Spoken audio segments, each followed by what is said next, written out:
Après l'enterrement, douleur mosusu ces ndeni ofandi na batu bozo seka bozo sepela bozo mona siko bana baninga bazo benga mama bozo mona bakoko bozo mona banini. C'est quand tu vas rentrer chez toi que tu commences à pleurer. Obi soki anga pazalaki anga pesanga bakoko yo soki anga pazalaki tonga tozala ne boye soki anga pazalaki eza ba moment oya douleur ba moment na imonana na miso ya batu te mutusu bomona bandi kofionuka mutusu bandi koya munene eza ça dépend ya morphologie ya mutu mutusu basouci sa bango minene batusu basouci kondisaka bango mais bino bondo mona ngo sute akoko fanda azomela masanga na bino azoseka na bino mais oyo eza na kati pour souffrance eza na kati eliaka na kati.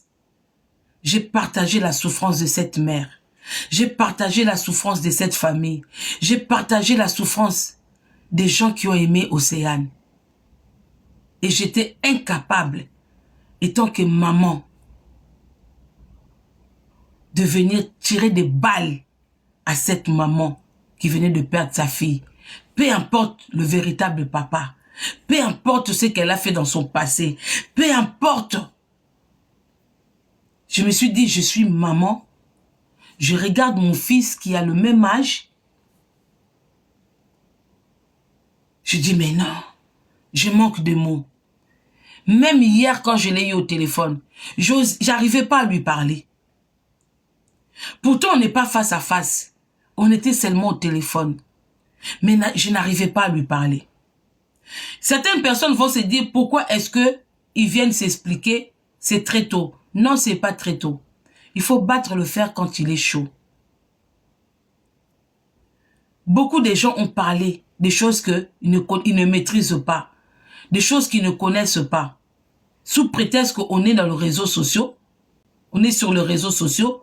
N'importe qui peut faire le live. N'importe qui peut intervenir.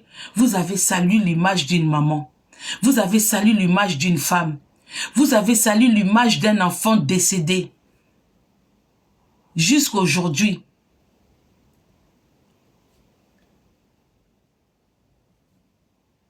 On n'a pas arrêté l'individu. Communauté na biso eza efficacité. Je vais vous dire la vérité.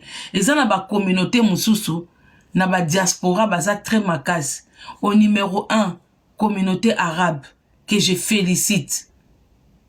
Les Arabes sont très forts. Quand ils ont un problème, ils se soutiennent même quand ils ne se connaissent pas. Parce que c'est ça la communauté. Quand on parle d'une communauté, on n'est pas censé se connaître. Mais quand nous venons du même pays, nous devenons déjà une communauté. Et on doit se soutenir. Maintenant, le problème, c'est que ceux qui bandibou, basu problème, biso batumwindu, quand les Arabes ont un problème, nous, les Noirs, on va leur prêter main forte. Mais pour qu'on vous prête main forte, c'est vous-même d'abord qui devez commencer de faire l'action. To mona bandibu, ba bomela bango mwana na périphérique. On a vu le dégât que ça a engendré. Quand le petit a été tiré, tué par un policier. Il y a eu des manifestations dans toutes les villes de la France. Mais jusqu'aujourd'hui, même moi je me mets dans le lot. Qui a pris l'initiative de faire même des marches pour aller pousser la police à élargir leur enquête. Parce que ceux qui t'ont se manifesté, enquête wana, les lobby, bon, classant sans suite. Alors que dans les villes de France, il y a des caméras partout. Dans la kaka, tapotage. Aux autres langues, aux autres tapoter. Parce que ceux qui binonio surtout toza awa plus de 1 cas, toza tapoter. Parce que pour sécuriser. Merci la promesse. Tofandeli kaka dossier que Jubé n'était pas le père d'Océane. Mais Koluka chauffard wa sali acte wana. Bomoni balabala wana. Esika ba ekrasaki Océane.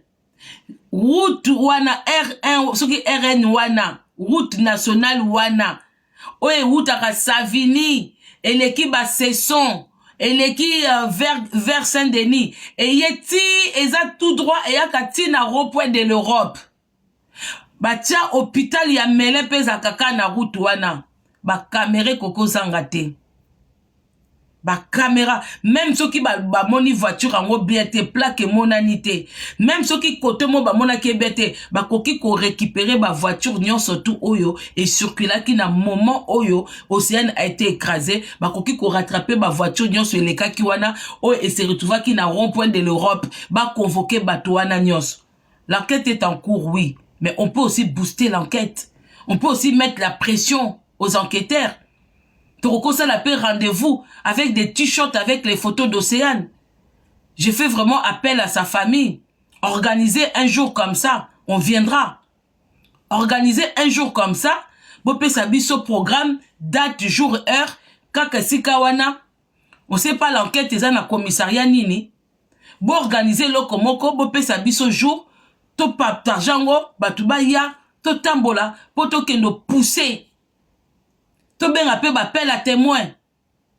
Que ban na biso ya awa ba s'exprimer.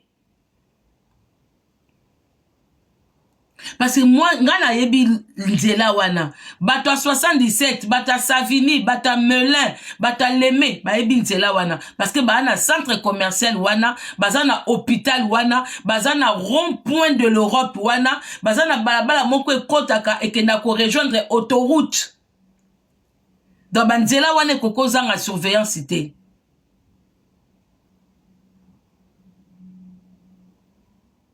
Voilà. Donc, toyen a dossier, Jubé est-il le père d'Océane?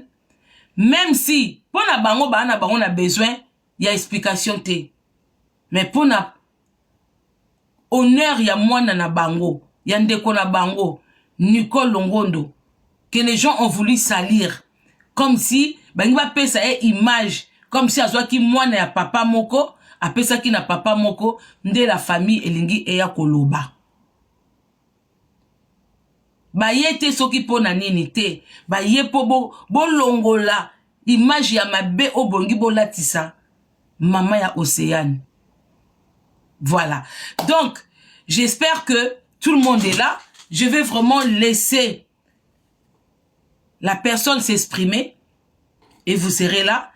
Kibokolo, tu es là, meilleure page. Kibokolo News, Oza Awa. Kibokolo, Sogoza, Salasine, pour na lingite, meilleure page. Akene kozwa ba image et pas batu. Kibokolo nangi yomoko zalawana, ozwa ba fréquence na yo o lingi otia na page. Salanga ka signe que tu es là. Na boyi que yo meilleure page. Il a préféré batuba yi ba kepa na yo, ba zwa kepa na yo, ba tsaka pa na bango. Mais yo koki kozwa kate parce que yo za meilleure page. Kibokolo to banda ou pas. Nazo mona kibokolo te. Ah. Kibokolo te, kibokolo yaka na page na ye, hein. Kibokolo yaka pena na kibokolo news pilipili nini. Bato bozo ba nazali te. Polémique news, te polémique news eza te. Kibokolo akoke musala te na pia ke rendez-vous. To tapote namoni te. Ah, j'espère que page moi ya Kiboko les a awa. J'espère. Bon, Tokei. Tokot ici.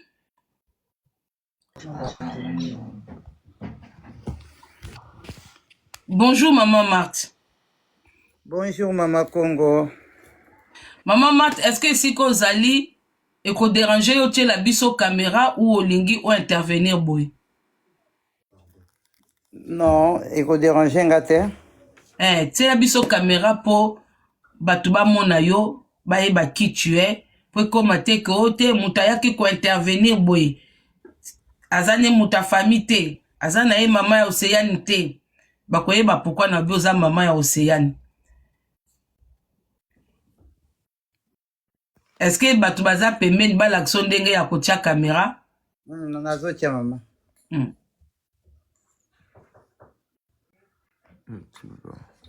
faut entrer la caméra. Ça veut pas.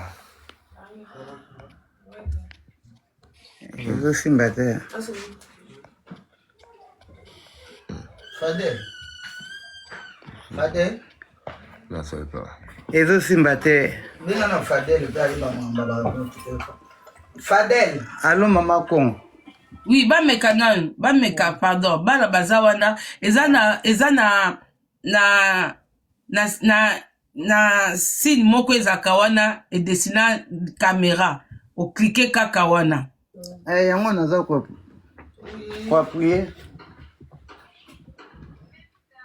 Oui, Yamagi. Balobi ekipaka ba nombre d'abonnés. Maman Marthe ozana ba abonnés belé? Na utilisaka te maman. Peut-être yango wana esali ke moyen otia caméra eza te parce que baoloba nga na ba commentaire que ekipaka bato na ba commentaire est-ce que pona otia caméra ekipa nombre d'abonnés?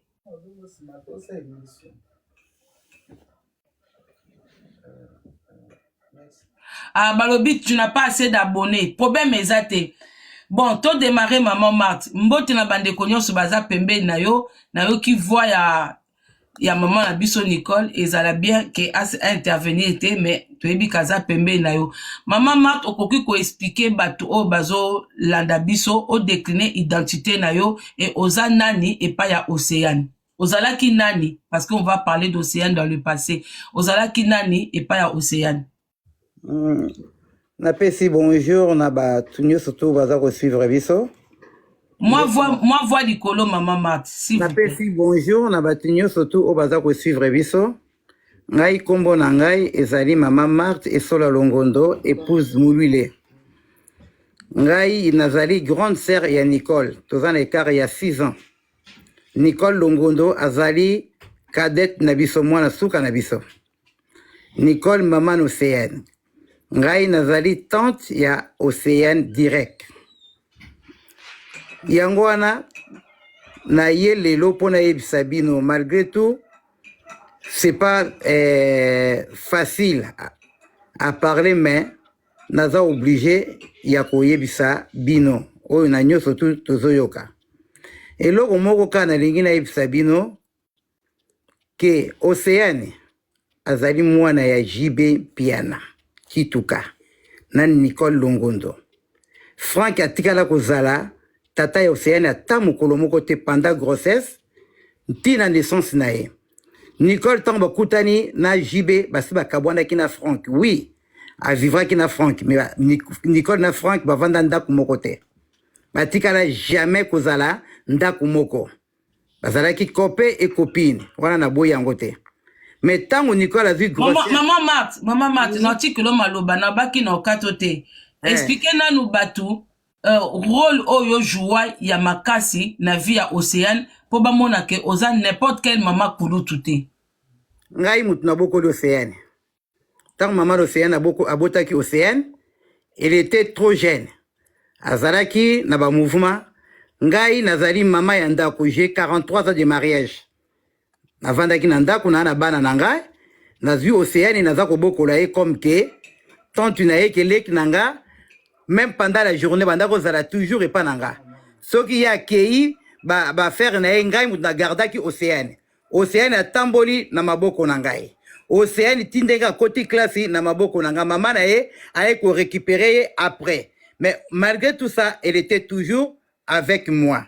Donc, je suis la deuxième maman d'Océane. Ce que même dans la vidéo, na leli que Nicole a memela kingande zemi.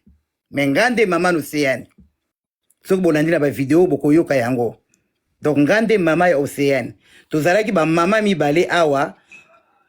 Notre grande sœur, son âme repose en paix, Malou Longondo. Yé azala ki na yepe na ba business. Aki na boutique na Château Rouge, batutu ba yebi yango. Menga nazali mwasi oyo na vandi na ndako ya libala na bimakate ba proche nyoto tu ya Nicole ba yebinga. Oyo tu ba camarade ba ki tout autour à Nicole ba yebinga puisque Nicole azali ko memelanga ba camarade na ye et pas inangai. Soko tuni ya Marthe ba ko yebisa bino ngai bakoyebisa bino mobali nanga bakoyebisa bino Océane. Alors Océane azali lokola mwana na ngai oyo nga moko na boti na libumo pona poto nde yango ekabolaka ke nièce na cousine mais na biso bafricain nièce na cousine bazalaka te. Et donc on a expliqué bino d'abord yango wana. Donc histoire yo Océane yango nde na nina expliqué bino bato oyo boyebite. Bon, maman, sikoyo relation ya maman Nicole na JB Mpiana po ekoma et engendrer Océane. Maman Nicole tant akuta na JB azalaki surtout na Frank Sekate basi bakabwana ke. Et puis Frank Sekate n'a jamais kovanda ndako moko na maman Nicole. Batikala kovanda jamais ndako moko. Tant maman Nicole a commis na JB Frank ayaki kobondela ipo bazongana mais maman Nicole atikala jamais kolinga bazongana. Atikala jamais kolinga bazongana. Omoni mobali soki mwasi aboyiye bazalaka na eloko moko boye na kati. Parce que yete mutaboyaki Nicole nde mutaboyaki ye. Wana kutu Nicole akutana mpe na JBT. Ezaba makamu na bango na kati ya couple oye ilikanaki. Mwasi amonaki ke non nakoki kovanda no lisusu te. Nicole ayi koboya Frank Seki. Nde après nango wana ayi kokutana na JB. Tango akutana na JB, Frank Seki asa tikali makambo asima. Le passé. Nandegi Nicole azwi zeme. Nandegi Nicole aboti. Frank Seki ayi sotu na page te. Merci maman Marthe. Sikoyo, naissance ya Océane, comment ça a été aperçu par l'artiste et musicien JB Mpiana? Non, Nicole tant aboti, JB aki na voyage, aki na Afrique, azalaki awa te. Biso tozalaki awa na poto. Mobali na ngai mutu accompagna Nicole na maternité. Biso pe batobimisa Nicole na maternité. JB oui, no sait que mwasi na yo aboti mwana. Tango pe 3 jours, si je ne me trompe pas, il a sorti à maternité, JB aeko tala mwana na ye. O photo bomona kawana. Yaki bébé wana. JB ayaki aeko tala mwana na ye.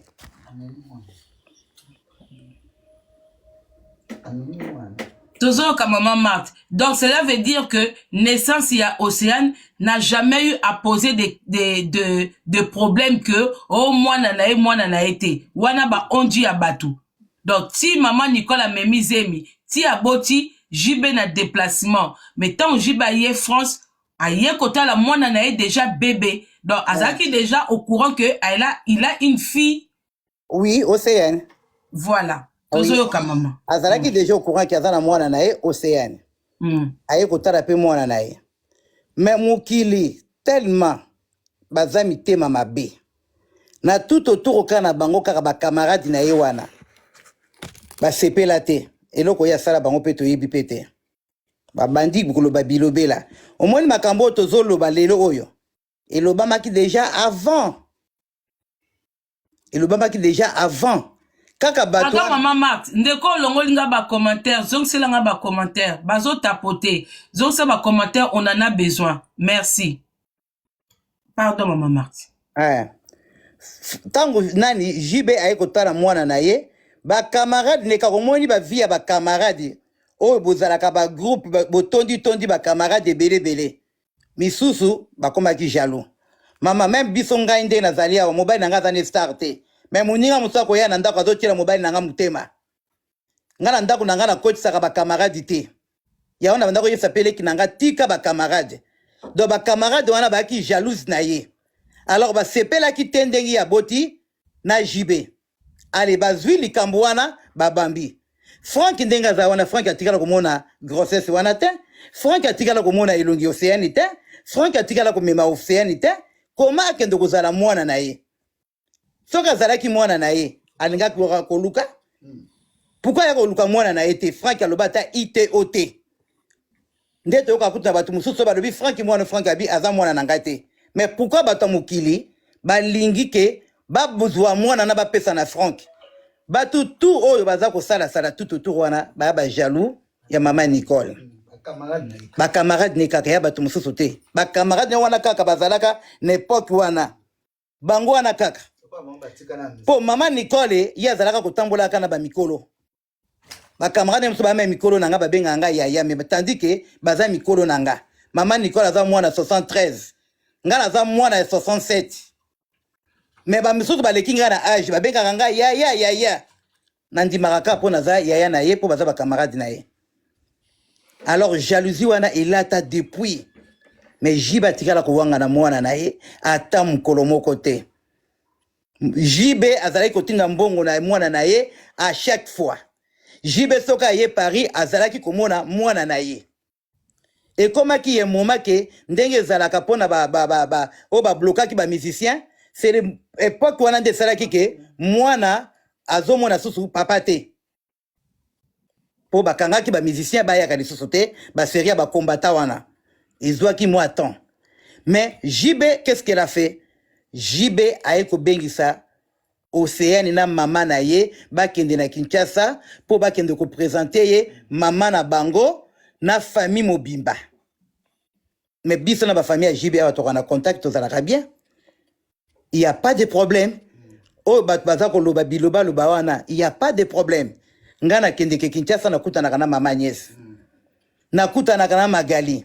To zalaka wana ba tantine Mireille. Na ba tonto Coco. Na tantine comment ma tante la grande sœur de Mireille. Eli. Baza ebele na bana na bango. Toza en famille, moi naza na kati. Likambo ke jiba wanga na mwana wana ata mukolo moko te. O bat baza ko loba bilobela. OK, Nicole bandekone ba vandisa ki po ba lobela e ata mukolo moko te. Po to tikala ko yeba batata mibale te to tikala ko yeba tata kaka moko jibe piana. Tata kaka moko. En fait, la relation maman Mat, relation et artiste JB Piana na maman Nicole na famille c'était reconnu. C'était lui qui était là dans ce moment-là. À Oudjane déjà qu'au Kabana Franck pendant longtemps. Donc il n'y avait plus de Franck dans sa vie. Non. Oui, Franck a sa bima la vie là. Voilà. Donc ça histoire à mon côté que il y a coup d'un soir. Non. OK. C'est des mensonges. C'est des mensonges. Et il n'a jamais mis en doute cette grossesse ni l'enfant. Rien du tout. Merci maman Marthe. Et comment ça s'est passé entre Océane et les autres enfants Piana? Mana ebelo ko nini te bomoni kaka na suka kaka soki ta musu na lobby bokolo bata musu ke au commentaire Océane banda ko passer bien na ba sœur na ye na ba frère na ye. Et banda ko se passer très bien. Papa na ye azali ko occupé ba frère na ye bazali ko occupé même maman Amida azali ko occupé Océane. Maman Amida azali femme moko je sais pas na ndenge na kokolo ba je sais pas. Azali na azana motema oya bo mama. Oya sangisaka bana anda ko s'occuper Océane. Bon, toko tasiko na moment moko un peu douloureux pour vous, mais batu balingi bayeba tomoni absence ya papa na oba obsèque ya mwana. Mais ça s'est passé comment? Il a intervenu de loin. Qu'est-ce qui a fait qu'il ne soit pas présent? Peut-être batu bazo zelape bayeba côté wana. Omoni absence ya papa ya Océane, biso nde toko tomboka nango. Biso nde toko lobelango, soki tomoni nango mabe, mais biso tomoni mabe te.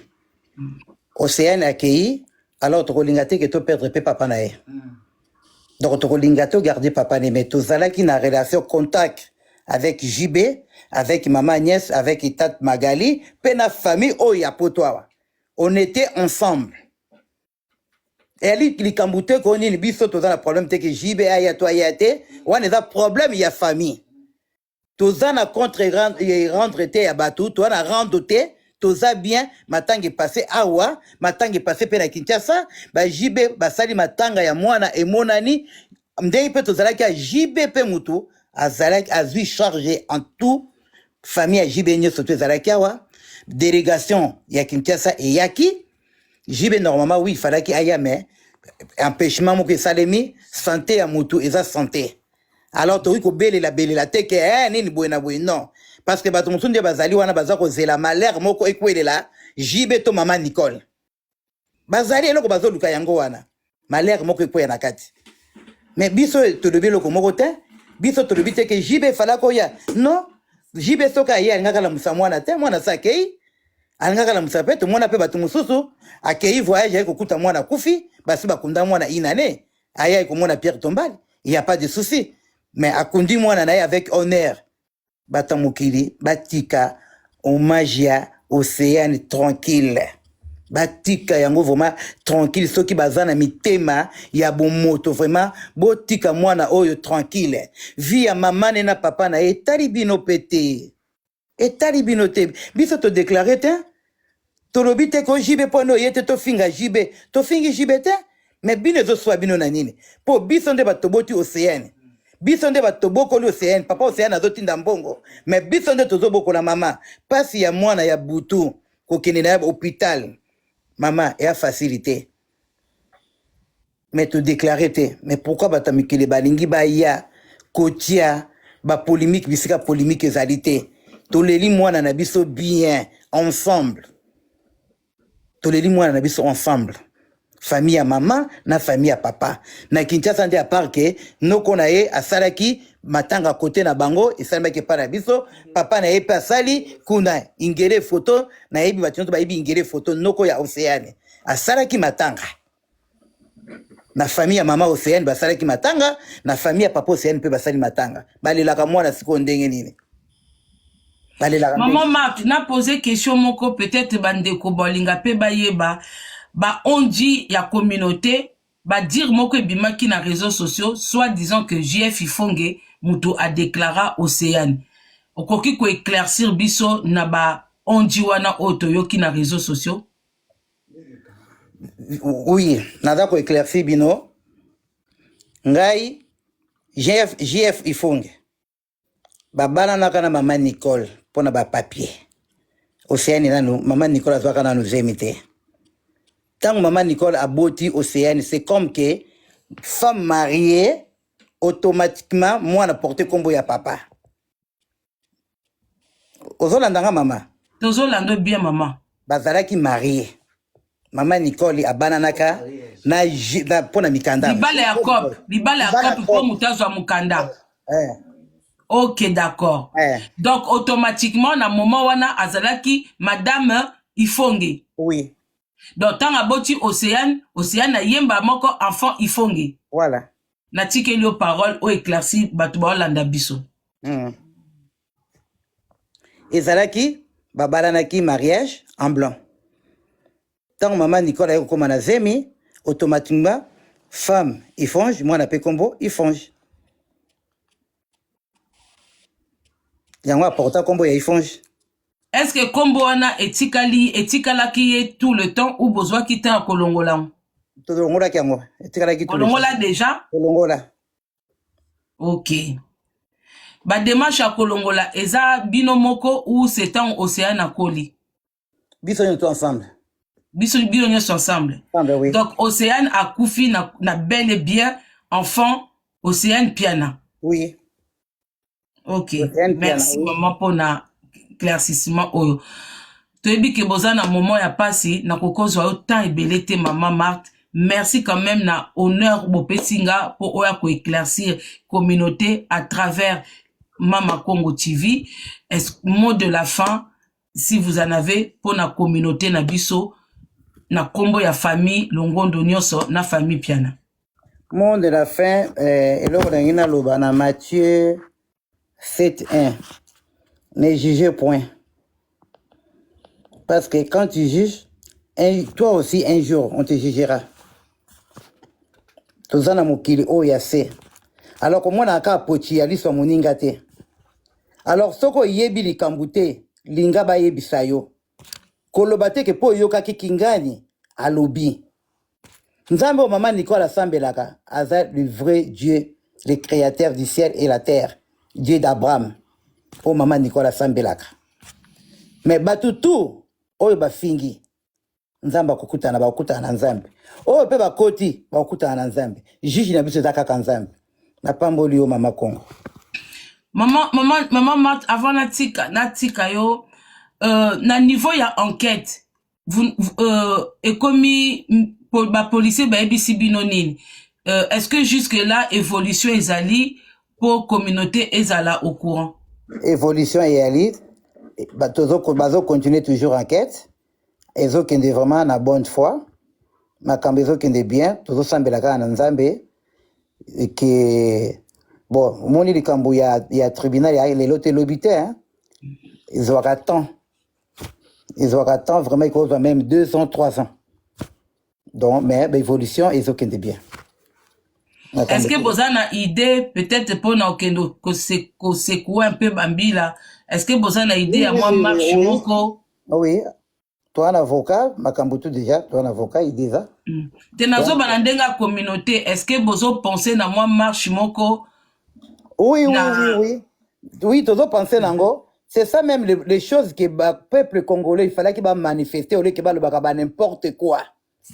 Et là, il fallait qu'il va s'alande yango wana. Pour moi, na bino bazuye na bo jeunesse tout. Moi na bimaki à quelle classe, à quel sport. Moi na zongite bozo zela mwana. Ma wana bokoza nango na kati te. Ndenge ikwe océan, ndenge pe koko ela pe mususu eh. Oui, toza na idée wana tokozonga pona marche. Wana tosalaki ezalaki pona poser fleur, mais tokozonga pona marche. Tozozela, tozwa date pour mobiliser la communauté. Merci maman Marthe pour votre sagesse, pour votre patience et puis pour l'honneur que vous nous avez donné pour nous passer message Oyo. Et encore une fois, c'est au fait esa douleur moko inexplicable. Je manque de mots, mais au nom de toutes les personnes qui sont ici dans les commentaires, je vous présente encore nos sincères condoléances et courage à vous, courage à toute la famille. Que le Dieu à qui vous croyez, que ce Dieu-là vous donne la force et qui vous bénisse et qui vous donne aussi le courage. Merci beaucoup. Merci à vous tous aussi. Merci, que Dieu vous bénisse. Merci. Merci. Merci, maman Marthe. Ok, la famille. Ok. J'en avais pas besoin de